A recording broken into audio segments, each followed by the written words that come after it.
Muy buenos días, les habla la doctora Daisy Carolina Ramírez Conde.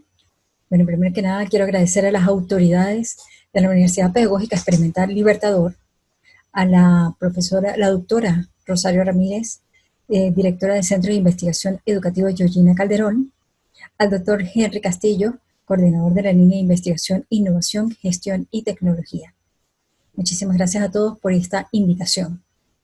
Bien, en este momento doy comienzo a lo que es la conferencia Atrasía en la sistematización de datos cualitativos, ¿sí? Debo comenzar diciéndoles que no toda investigación puede ser abordada a través de la estadística como recurso para lo que es la codificación, análisis, interpretación de los datos. En algunos casos, el investigador como tal es interesado en las cualidades y en las características particulares de un proceso. Para ello, es necesario un procesamiento en clave semántica. Esta información de tipo verbal, por su naturaleza y su objetivo, es muy abundante, diversa, de difícil manejo, lo cual requiere, en este caso, un arduo trabajo tanto de organización, clasificación, categorización por parte del investigador. El programa Trustee como tal es donde viene a jugar un papel esencial en este elemento. ¿Por qué? Porque ha sido diseñado para facilitar y para optimizar este proceso. ¿Pero qué proceso en concreto? Ese proceso de organización, clasificación y categorización. Bien, ahora, ¿cuál es el temario central que vamos a desarrollar en esta conferencia? Primero, conceptualización y características de Atrastee. Interfaz y elementos de la aplicación, esa diferenciación entre la versión 7 y la versión 8. Incluso ahorita, a principios de septiembre, va a salir lo que es la versión 9. Algunos modelos de proceso de análisis de datos cualitativos, incluso la vinculación de esos modelos en lo que es la sistematización de datos cualitativos con Atrastee, ese paso a paso. ¿Okay? Bien. Al hablar de Atrastee, tenemos que tener muy claro que esto es un acrónimo que se originó inicialmente en la Universidad Tecnológica de Berlín en el marco del proyecto Atlas entre los años 89 y 92. Su acrónimo viene del alemán, que su traducción es Archivo para la Tecnología, el mundo de la vida y el lenguaje cotidiano. Y la extensión T significa interpretación de textos. La definición que plantea lo que es www.atrastee.com, en este caso, es un software que facilita el análisis de datos cualitativos no estructurados y semi-estructurados para identificar temas, patrones y significados. Ojo, como le dice, identificar. ¿Ok? Bien. Debemos puntualizar algunas características con respecto a Atrastee. Nosotros sabemos que facilita lo que es el proceso de análisis de datos cualitativos. No realiza propiamente el análisis de los datos, sino que facilita ese proceso. Permite la vinculación de modelos de análisis de datos cualitativos con lo que es un paquete informático. En este caso vendría siendo el paquete de Atrastee. Permite manejar archivos en diversos formatos. ¿Ok? Bien. Es más, puedo trabajar documentos de texto, documentos de audio, archivos de audio, archivos de video, ¿sí? Puedo trabajar incluso mapas en la versión 8, ¿ok? Manejo grandes volúmenes de información. Facilita lo que es el manejo y organización de los datos. Ayuda a trabajar lo que es conceptualmente la información de los gestores bibliográficos. Ahora, por sí sola, no analiza y no codifica. Necesita y precisa del trabajo y de los investigadores como tal. Hay que leer los datos, eso es importante. O sea, no es solamente que los vamos a tener allí en Atrastee, sino que nosotros tenemos que leerlos y releerlos, hacer ese proceso cíclico. Es una herramienta para darle sentido a los datos por medio de la codificación. Pero cuando nosotros hablamos de dar sentido a los datos, en este caso significa reducir notas de campo, descripciones, explicaciones, entrevistas, hasta llegar a una cantidad de unidades significativas y manejables. Así como también deben estructurarse, deben exponerse y por último hay que extraer y confirmar unas conclusiones, pero conclusiones que sean comprensivas y entendibles. Bien, cuando nos vamos a lo que es la interfaz y elementos de Atlas D, nosotros tenemos que tener claro de que ya la mayoría debe estar familiarizado con el manejo de Atlas D en su versión 7, ¿sí?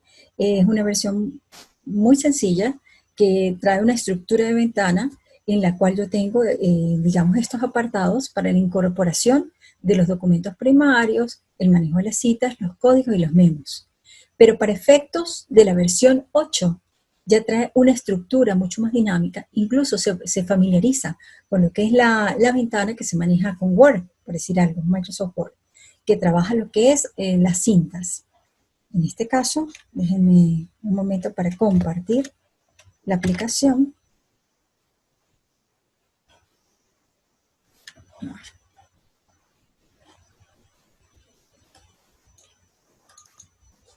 Bien, cuando nosotros ingresamos a lo que es el Atlas D, la versión 8, en cualquiera de sus actualizaciones, podemos observar esa ventana amigable donde estoy trabajando todo ese conjunto de cintas. Claro, en un principio, nosotros nos vamos a encontrar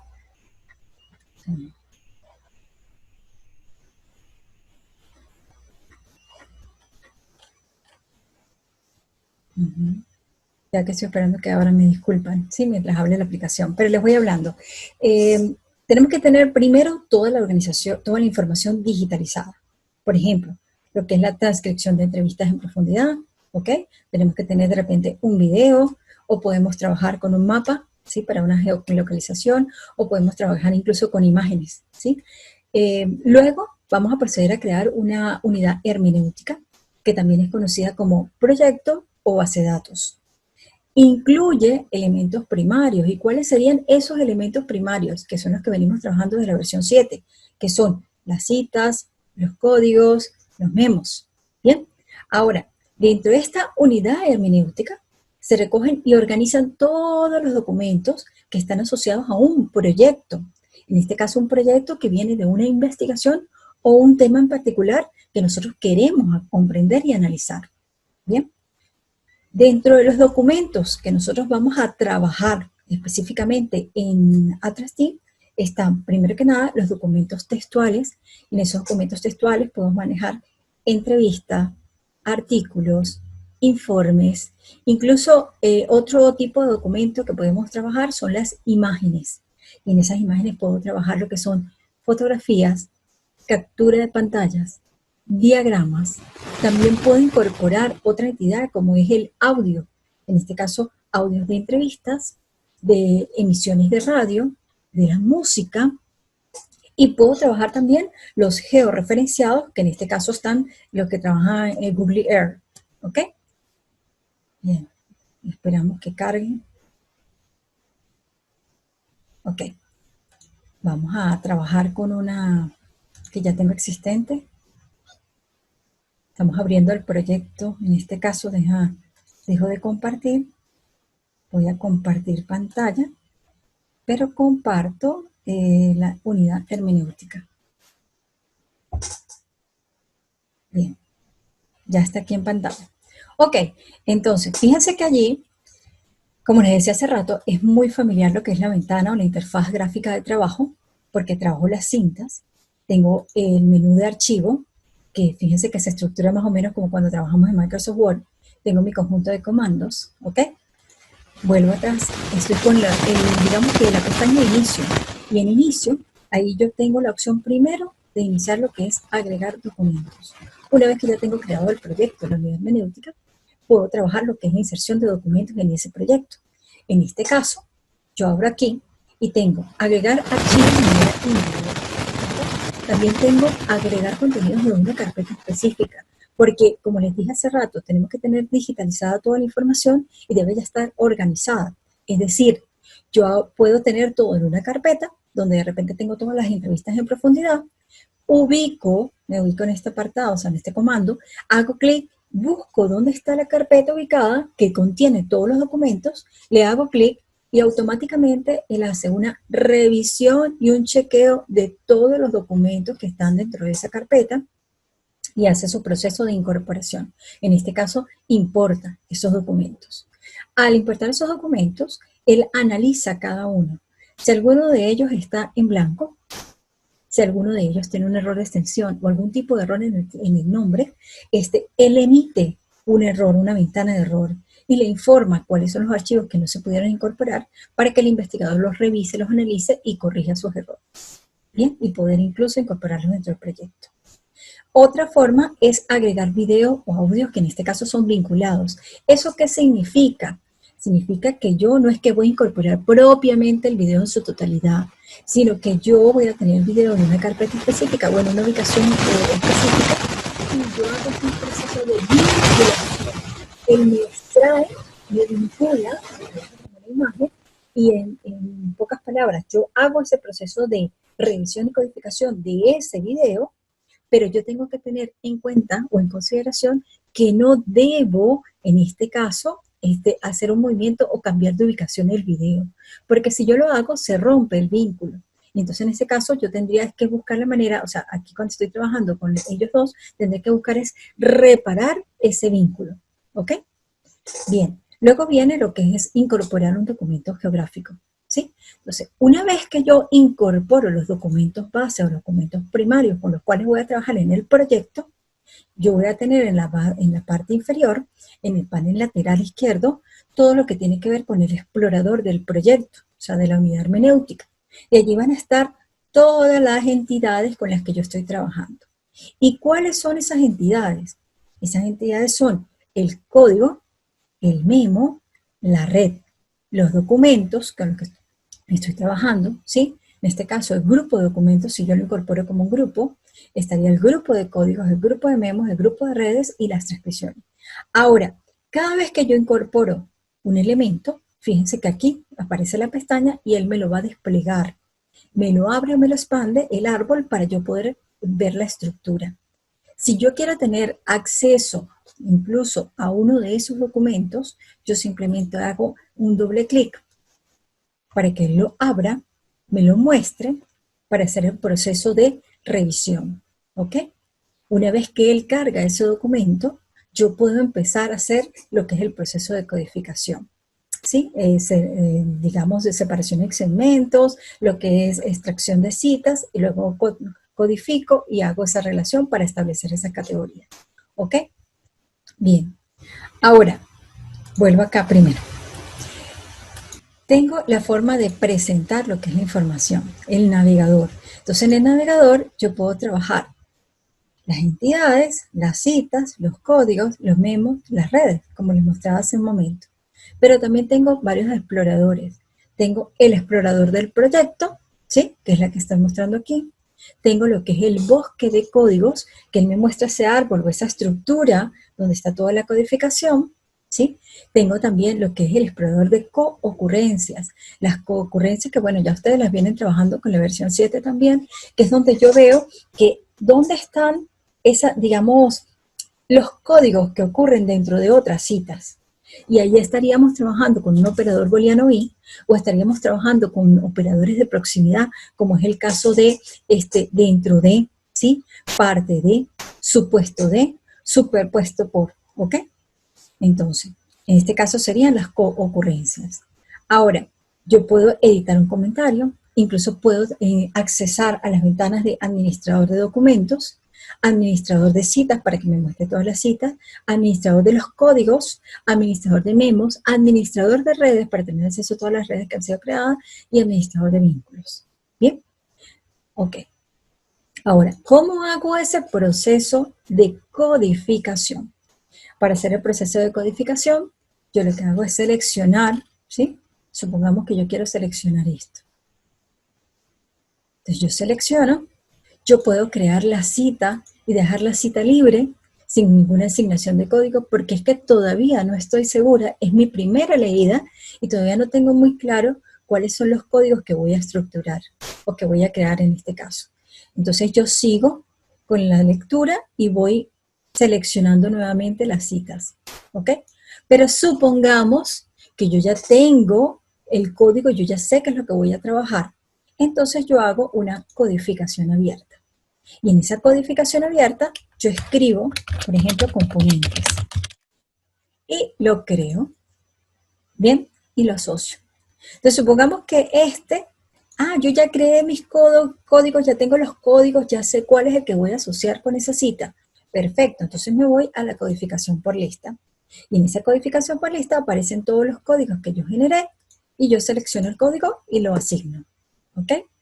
Ahora, es igual que en la otra versión, yo tengo una codificación abierta, la codificación en vivo, la codificación por lista, una codificación rápida que es con respecto a la selección y el texto que se está trabajando. Tengo el autocodificación que es con el último que se ha venido codificando y está la codificación de grupos focales, cuando se trabaja por grupos, ¿ok? Bien, ahora, si me voy aquí a buscar, yo puedo realizar búsquedas internas dentro de mi proyecto. Yo puedo hacer, por ejemplo, búsquedas en los documentos, en los memos, en los códigos, en las redes, bueno, y puedo incluso trabajar aspectos como, por ejemplo, lo que es el nombre, el contenido, los comentarios, y hacer unas búsquedas ya definidas por término, ¿ok? Ahora me voy a la parte del análisis. En el análisis yo tengo lo que es la herramienta de consulta para buscar a través de una cita. Bien, puedo también tener acceso nuevamente a lo que es el explorador de coocurrencia y puedo trabajar incluso con la tabla de coocurrencia. Fíjense que dentro de lo que es el Atrasti, yo no solamente trabajo lo que son los datos de corte cualitativo, sino que también puedo manejar esa parte cuantitativa con referencia a las frecuencias, ¿sí? Y entonces él me crea una matriz con el número de coocurrencias que hay entre los códigos, ¿ok? Ahora, también está la tabla de código documento. En esta tabla de referencia cruzada, yo estoy trabajando lo que es la relación entre los códigos y los documentos primarios que yo estoy manejando. Está también la opción de activar, al igual que en la versión 7, activar lo que es la modalidad de intercodificadores. ¿Por qué? Porque permite que varios usuarios codifiquen los mismos documentos de ese proyecto. Y una vez que yo la activo, pues se activa lo que es el comando de acuerdo de intercodificadores, que también es conocido como medición de fiabilidad entre los codificadores como tal. Ahora, una vez que ya tengo clara la fase de análisis o los elementos que tengo para hacer ese análisis puntual, yo puedo importar elementos y puedo exportar elementos del proyecto. Entonces, incluso una de las cosas que puedo trabajar ahorita es con el Twitter.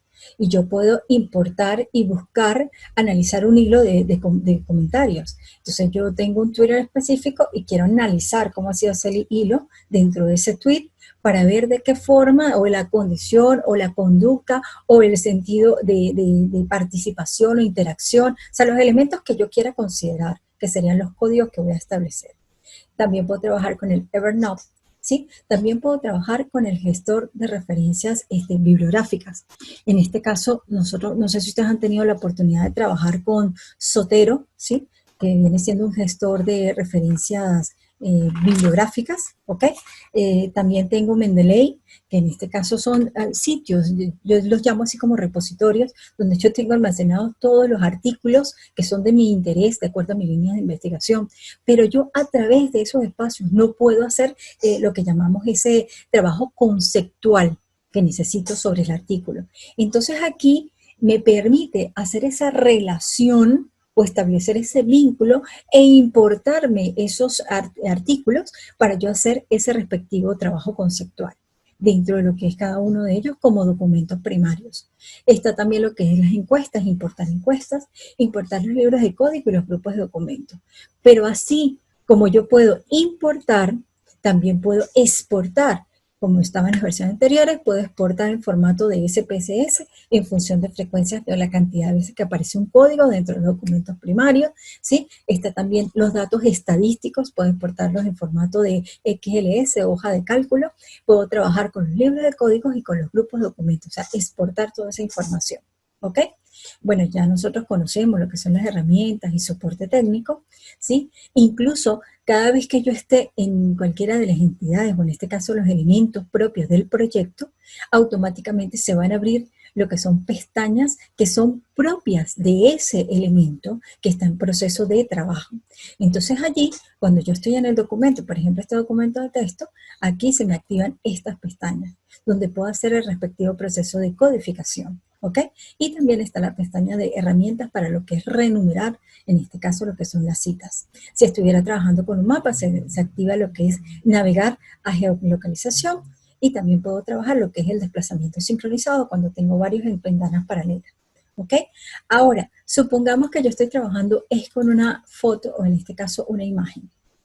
En esta imagen, fíjense que yo aquí tengo todo lo que es esta parte de la imagen, y yo puedo incluso seleccionar un área, porque puedo estar revisando algunos elementos puntuales de la imagen que representen algún tipo de información que sea de interés para el proceso de investigación de acuerdo al tema con el que yo estoy analizando. Entonces, o estoy haciendo mi investigación. Entonces, en este caso, yo puedo asignar un código, ¿sí?, al recuadro que yo acabo de trabajar, le digo OK, y ya está la asignación del código. ¿Bien? Ahora, supongamos que yo estoy trabajando es con un video. Entonces, cuando yo estoy trabajando el video, hay personas que les gusta trabajar directamente con el video, ¿sí? Yo incorporo el video, empiezo a reproducir el video. Creo que ustedes no están escuchando el video, ¿no?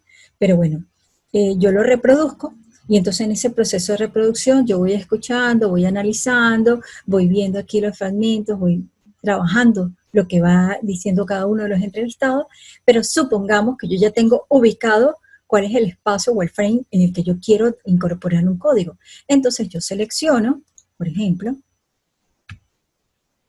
¿sí? Y luego yo digo que en este pedazo voy a crear la cita y voy a hacer una asignación de código. La asignación de código, yo digo, bueno, eso tiene que ver con el conocimiento TIC, ¿sí? Y le incorporo ese código. Hay personas que no les gusta trabajar con el video directamente, sino que les gusta trabajarlo en formato de documento de texto. Entonces, ¿qué es lo que yo les recomiendo a ellos? Sobre todo ahorita que estamos en este momento como de crisis, de pandemia, que la mayoría de procesos de investigación se están llevando a través de la herramienta Zoom, de Microsoft Teams, de Loom, 8x8, que son herramientas, hasta el mismo Meet, ¿no?, que es el que ofrece Google, en este caso Gmail. Bueno, todo ese conjunto de herramientas para facilitar ese proceso de videoconferencias o videollamadas que son de vital importancia en este proceso de distanciamiento, donde nosotros a través de esas herramientas estamos haciendo investigación. ¿Por qué? Porque estamos haciendo incluso los focus group y estamos trabajando con varios individuos, como de repente sería ahorita el caso cuando estemos en la segunda fase, que es la parte de preguntas y respuestas. Y nosotros allí hacemos como ese intercambio, ese proceso de interacción, comunicación multidireccional, donde de repente yo estoy planteando una serie de interrogantes o ustedes me plantean a mí, yo les doy respuesta, incluso yo les puedo pasar la pregunta, de modo que veo cómo se analiza y puedo hacer ese estudio de la comunicación verbal y no verbal, incluso, porque puedo analizar lo que me están diciendo, pero también puedo ver su comportamiento, su rostro, qué cara pone, o sea, puedo manejar esos dos elementos de comunicación. Ahora, cuando yo no quiero trabajar específicamente el video, sino que me quiero ir es a la parte de texto, entonces yo tengo que buscar la manera de transcribir toda esa información. Muchas personas en la manera tradicional o manual que hacen, le dan reproducir el video y empiezan a transcribir, le dan pausa y siguen transcribiendo, pausa, play, lo oyen, pausa y escribo. Entonces es un proceso que lleva muchísimo tiempo. Entonces yo ahorita le estoy recomendando a los investigadores que, bueno, ellos pueden ubicar el video. Acuérdense que él está en formato MP4. Entonces yo reproduzco el video y simultáneamente les digo, bueno, ingresen al Google Docs, ¿ok? Y en Google Docs vamos a buscar la herramienta de documentos de texto, y en esa herramienta de documentos de texto tengo una opción de grabación por voz. Entonces, ¿qué pasa? Que yo activo la opción de entrada de voz o de grabación por voz, y allí automáticamente él toma lo que escucha en el video. Para eso usted tiene que tener un micrófono externo, ¿sí? Si no cuenta con un micrófono externo, porque supongamos que usted tiene un computador portátil, y entonces en ese computador portátil tiene un micrófono incorporado o integrado, y entonces usted empieza a reproducir, pues no va a escuchar porque la entrada está en el mismo computador o en el mismo portátil. Entonces, él tiene que tomarlo de la entrada de una entrada con una salida, ¿ok? No sé si me explico. Tener un micrófono externo, acercarlo al parlante, ¿ok? Que es donde se está reproduciendo la salida del audio del video, y él empieza a escuchar con el micrófono y el micrófono va a ser la entrada del dato. Y ahí empieza a hacer el proceso de transcripción. Por supuesto, luego de que hace ese proceso de transcripción, usted tiene que hacer un proceso de depuración de ese texto. ¿Por qué? Porque a veces ustedes saben que cambia lo que es el proceso del tono, ¿sí? Que si es más alto, más bajo, es medio. Entonces, allí en esos cambios de tono, puede ser que no reconozca algunas palabras y entonces coloca la palabra que considera el transcriptor. Entonces allí es donde usted tiene que escuchar nuevamente el video, verificar el texto y hacer las respectivas correcciones para hacer la depuración de ese documento que ya fue transcrito. Y por supuesto lo puede guardar en formato .doc o TXT, como usted quiera, texto sin formato o con formato. Ahora, lo bueno es que si de repente usted empieza a leer nuevamente el documento que ya incorporó dentro de su proyecto o en la unidad hermenéutica y se da cuenta de que hay algunos errores ortográficos, no hay problema, porque usted puede directamente editar el documento desde la unidad hermenéutica, ¿ok? Desde el proyecto. Usted hace doble clic, lo edita y automáticamente hace la corrección, ¿ok? Bien. Ahora, una vez claro esto, pues nosotros ya sabemos cómo trabajar las redes, ¿sí? Les voy a dar aquí un ejemplo de redes, algo muy sencillito, ¿sí? Una estructuración, creo que son de 3 códigos, donde estamos trabajando allí conocimiento TIC, el manejo, Microsoft Teams, se maneja con la misma filosofía que estamos trabajando en la versión 7, ¿bien? Una vez ya claro lo que es el trabajo de las redes y nosotros ya sabemos cómo exportar esto con un bitmap, etcétera, entonces, bueno, ya eso está ubicado. Otro elemento clave y que me parece fundamental es el desarrollo de los memos, porque aquí en los memos nosotros hacemos un proceso reflexivo, ¿sí? Nosotros explicamos, en este caso, alguna, digamos, de lo que vamos incorporando, vamos revisando dentro del texto, en este caso en los segmentos, con esas citas que estamos incorporando, con ese proceso de codificación y ese sistema de categorización que se está desarrollando, yo puedo ir reflexionando y puedo ir incorporando esa información en un memo, que después me va a servir para hacer ese análisis como tal, ¿ok? O esa construcción teórica si el objetivo es llegar a esa construcción. Entonces, bueno, una vez que ya tenemos claro esto, entonces ya nos vamos nuevamente a lo que es la presentación. Voy a volver a compartirla, ¿sí? Compartir la presentación. Ok, bien, volvemos entonces a la presentación. Bien, entonces fíjense que las diferencias entre una y otra estriban más que todo es en la forma como se presentan los elementos, digamos la interfaz gráfica, que ahora es mucho más familiar y mucho más amena para aquellas personas que de repente se están incorporando como principiantes dentro de este proceso de análisis de datos apoyados con un paquete informático, que en este caso es Atrastic. ¿Ok?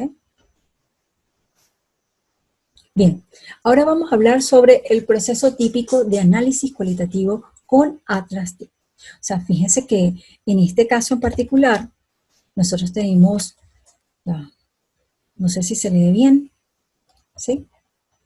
Ok, entonces fíjense, primero tenemos lo que es una preparación de los datos. O sea, nosotros vamos a preparar los datos inicialmente, que estén todos digitalizados, que estén estructurados en carpeta, o sea, todo bien organizadito para poder empezar a incorporarlos dentro de la unidad hermenéutica. Luego de que ya tenemos esa preparación de datos, ahí sí nos vamos a la creación de la unidad hermenéutica propiamente dentro del programa, que es ese proyecto. Una vez que ya tengo creada la unidad hermenéutica, empiezo con la organización de los datos, ¿sí? Pero dentro de ese proceso de organización de los datos, yo tengo que hacer lo que es la selección de citas, que hace rato les mostré, y aparte de que hago esa selección de citas, o sea, separación de segmentos, la creación de la cita, tengo que hacer una definición de códigos, y esa definición de códigos luego le hago la asignación dentro de la cita. Cuando ya tengo todo ese proceso, ahí sí me voy a lo que es la creación de las relaciones y vínculos. Esos vínculos que ya sean booleanos, que sean semánticos, yo puedo establecerlos y puedo tener esa relación código-cita y luego código-código. Entonces, cuando ya tengo esas relaciones entre códigos, yo puedo ir a lo que es una visualización de las networks, que en este caso son las redes. Pero simultáneamente, a medida que voy trabajando todo ese proceso, ese paso a paso, yo tengo aquí lo que es el desarrollo de documentación mediante los memos, donde yo voy incorporando ese proceso reflexivo. También puedo tener una visualización de resultados a través de informes. ¿Y qué informes puedo trabajar? Por ejemplo, el informe de las coocurrencias, ¿ok?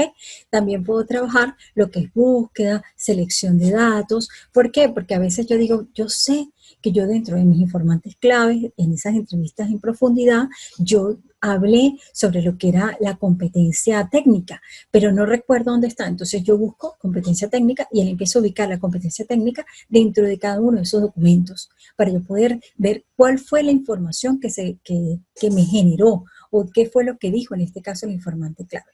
¿Ok? Bien. Ahora, vamos a hablar de algunos modelos que plantean algunos autores dentro de lo que es el proceso de análisis de datos cualitativos. Un modelo que me gusta muchísimo es el que plantea Rodríguez Giri García, porque engloba en tres grandes tareas lo que es el proceso de análisis cualitativo. O sea, propiamente lo que es la reducción de los datos, ¿sí? Luego, una segunda tarea central que vendría siendo disposición y transformación de esos datos. Y finalmente, una tercera tarea que viene siendo verificación, o sea, obtención y verificación de conclusiones. Cada una de esas tareas tiene un conjunto de actividades a desarrollar.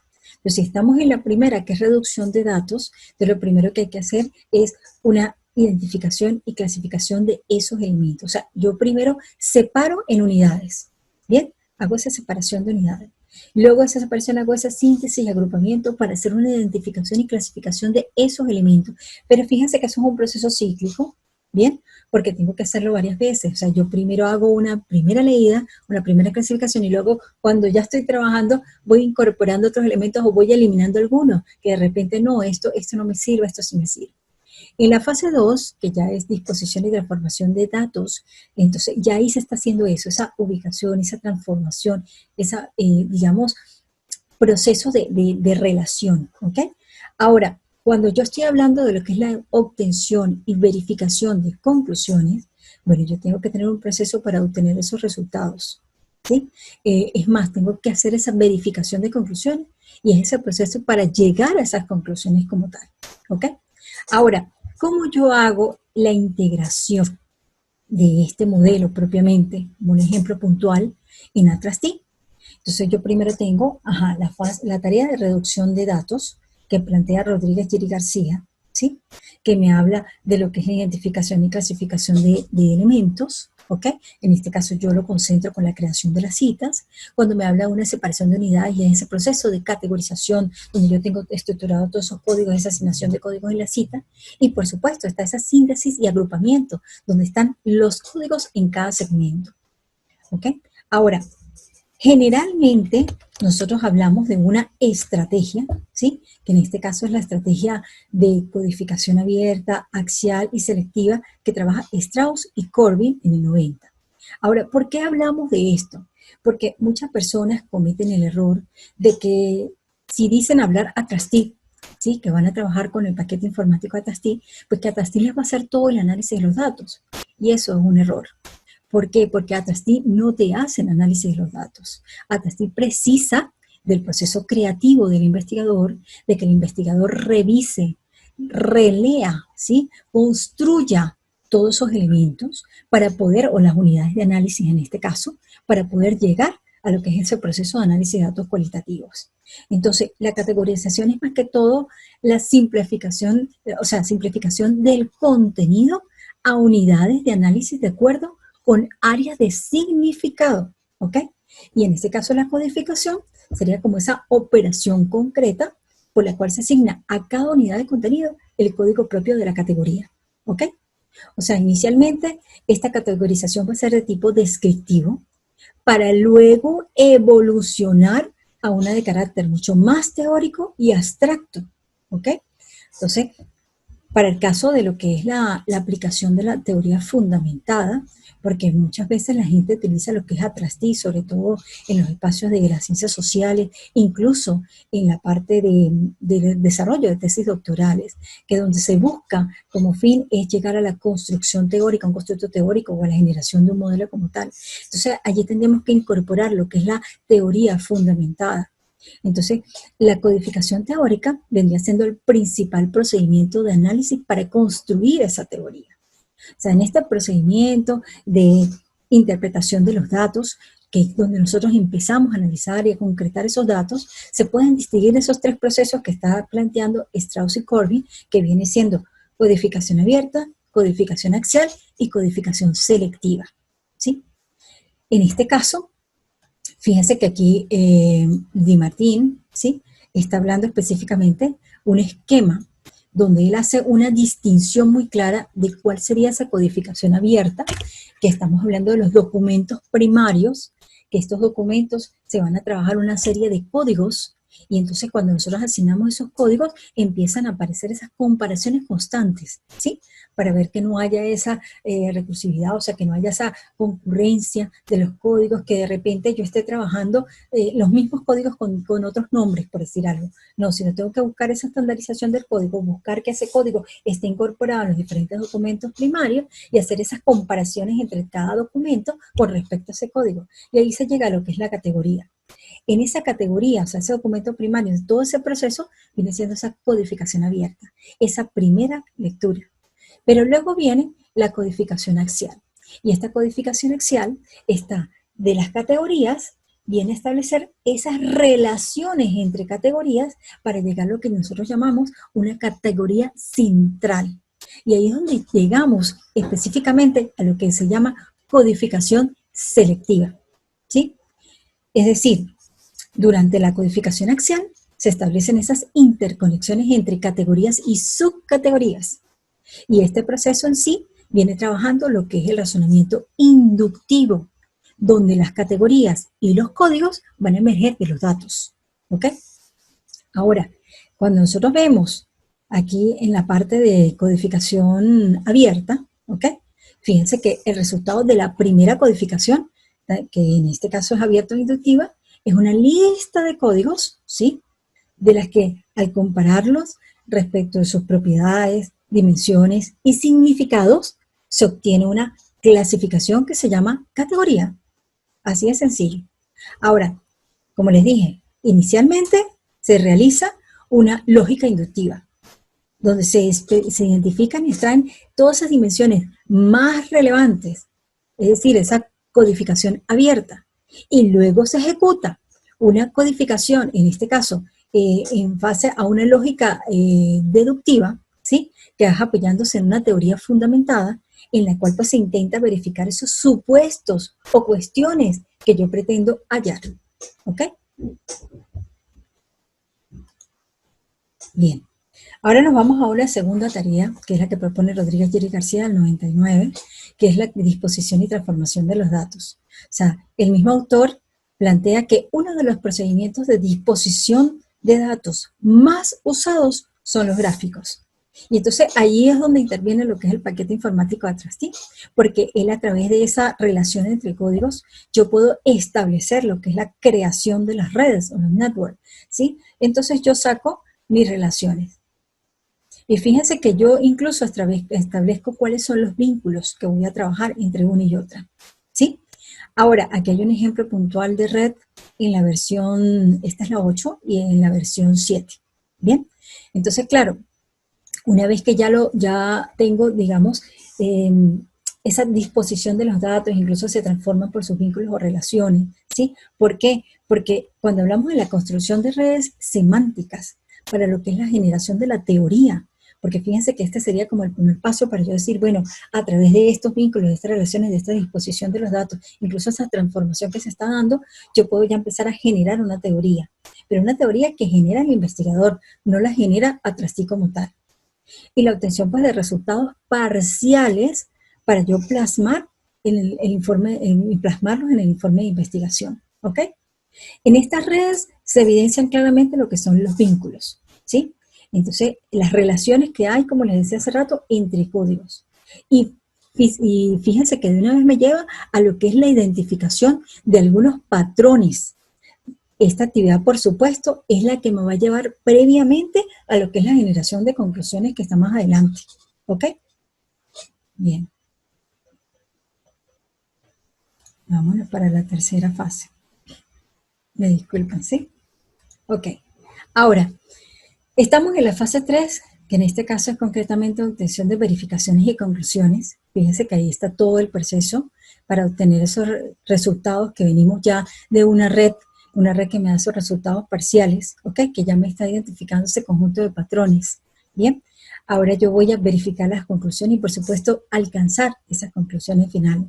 Entonces allí, en esa fase 3 de lo que es la extracción de conclusiones, pues responde a una actividad que va a permitir identificar esas regularidades, los patrones, las explicaciones que yo tengo, así como la elaboración de determinadas generalizaciones, si yo quiero generalizar algunas tipologías y algunos incluso hasta modelos, ¿ok? Pueden ser conclusiones pues respecto a configuraciones de unidades de significado como tal, ya sean secuencias específicas, agrupaciones, estructuras jerárquicas, incluso dimensionales o relaciones lo que llamamos causales. ¿Ok? En este caso, este proceso de análisis de datos es un proceso de abstracción paulatina y sobre todo de interpretación. ¿Ok? Entonces, aquí yo les estoy mostrando puntualmente el administrador de memos, porque a lo largo de este proceso o trabajo con Atrasti, yo voy incorporando ciertas reflexiones dentro del memo. Y en esos memos me van a servir para ver o extraerlos y empezar a desarrollar lo que son las conclusiones como tal, ¿sí? Eh, pero esto tiene que ir de la mano con lo que es un proceso hermenéutico. Este proceso hermenéutico donde está lo que es la interpretación de la red semántica, ¿sí? De los memos con los que yo estoy trabajando, de los hallazgos en función de fase descriptiva, con esa teoría fundamentada que yo estoy trabajando para llegar y establecer lo que es la creación del documento final, o en este caso, el informe final. ¿Ok? Bien. Ok. Ahora, antes de enunciar lo que son las ventajas de Atrasti, bueno, vamos a enunciar las ventajas del uso de Atrasti en la sistematización de datos cualitativos. Bueno, primero que nada, tiene que ver con el ahorro de tiempo. O sea, aquí es vital, miren, cuando nosotros manejamos grandes volúmenes de información, supongamos que yo estoy haciendo un análisis cualitativo de datos, donde apliqué una entrevista a profundidad, y esta entrevista se la apliqué a 20 sujetos de investigación. Y entonces en este caso estoy trabajando con 20 preguntas, ¿sí? Entonces el proceso es largo, engorroso, incluso no es de fácil manejo o manipulación. Y entonces aquí, a través de Atrastic, yo puedo hacer una velocidad en la gestión, en la búsqueda, en lo que es la exposición de los datos, incluso en la creación y generación de códigos. Otra ventaja es la codificación y exploración de datos. Esto es que se pueden marcar lo que son los fragmentos, o en este caso segmentos de texto, como yo les mostraba hace rato, para luego hacer esa asignación del código y luego tener ese listado de códigos descriptivos que puede ir acompañado incluso de las anotaciones que yo les decía, que son los llamados memos, para tener lo que es ya una base de ideas, ¿sí? En este caso lo podemos también enfocar hacia lo que son las reflexiones teóricas del investigador, que también viene a ser parte del análisis, o sea, ese analista de los datos. Ahora, también está la inclusividad. O sea, la inclusividad, eh, ¿por qué? Porque admite una gran diversidad de datos en diferentes formatos, de distinta naturaleza. O sea, yo puedo trabajar, como les decía hace rato, con los documentos de texto, con notas de voz o de audio, puedo trabajar con videos, puedo trabajar con mapas, o sea, una gran cantidad de información que puedo procesar a través de Atrasti. ¿Ok? También es una ventaja que tiene el trabajo intersubjetivo entre los miembros del equipo de investigación. ¿Por qué? Porque se está trabajando esta modalidad de intercodificadores, donde varios investigadores pueden tener acceso al proyecto y hacer el proceso de codificación en conjunto. ¿Ok? Y bueno, y también otra ventaja que es importante, que es que las redes conceptuales facilitan lo que es la elaboración de modelos teóricos, ¿sí? Lo que es la escritura de los hallazgos.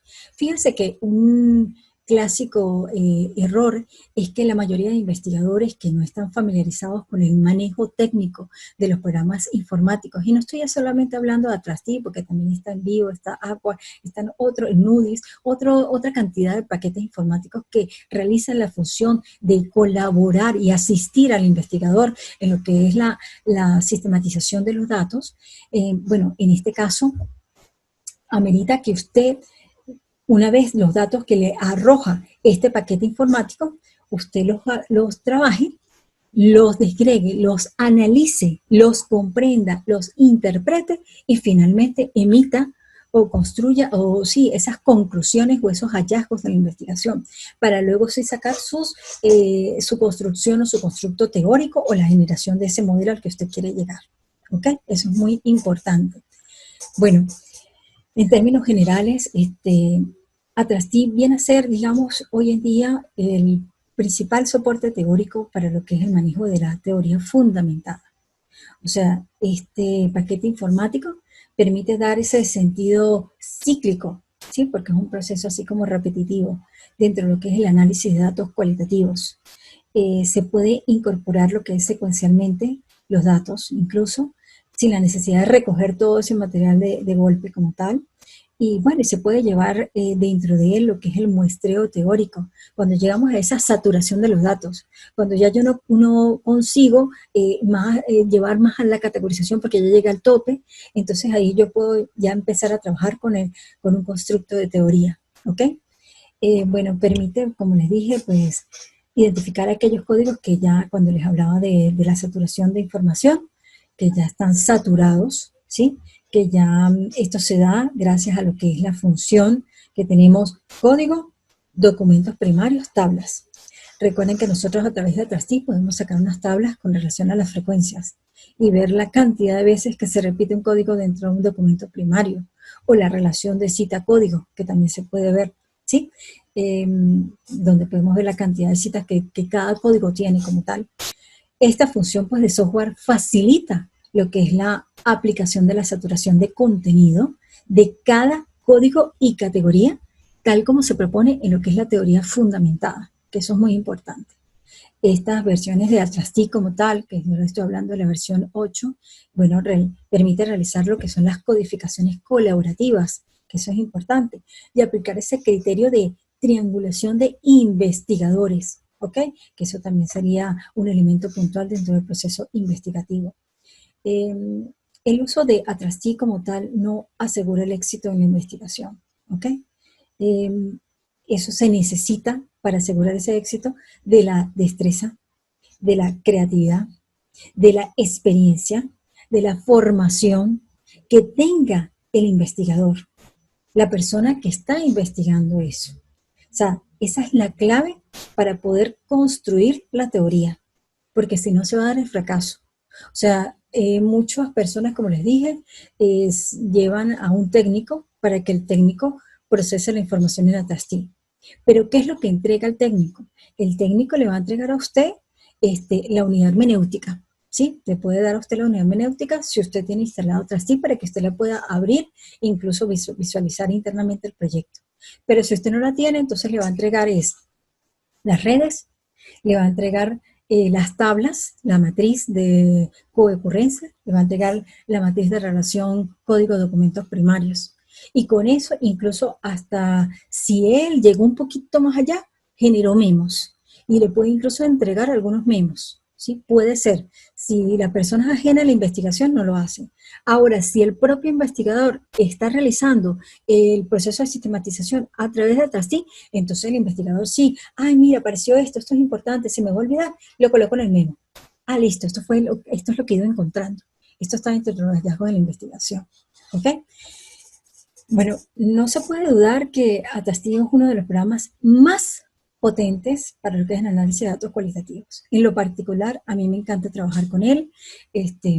Aporta mucho en lo que es la construcción teórica en la investigación de datos cualitativos, en este caso en el campo educativo, sobre todo, que es mi campo de experticia. Yo estoy en el campo de tecnología educativa como tal. Y bueno, se permite esa integración de los datos de distintas naturalezas, como les decía hace rato, donde puedo trabajar texto, audio, video, mapas, recoge toda esa diversidad de información, ¿sí? Que concreta en sí lo que es la realidad socioeducativa, ¿ok? Que eso es importante. Bueno, sin más que acotar, con esto finalizo lo que es la presentación de la sistematización de datos cualitativos en Atlas TI. Muchísimas gracias.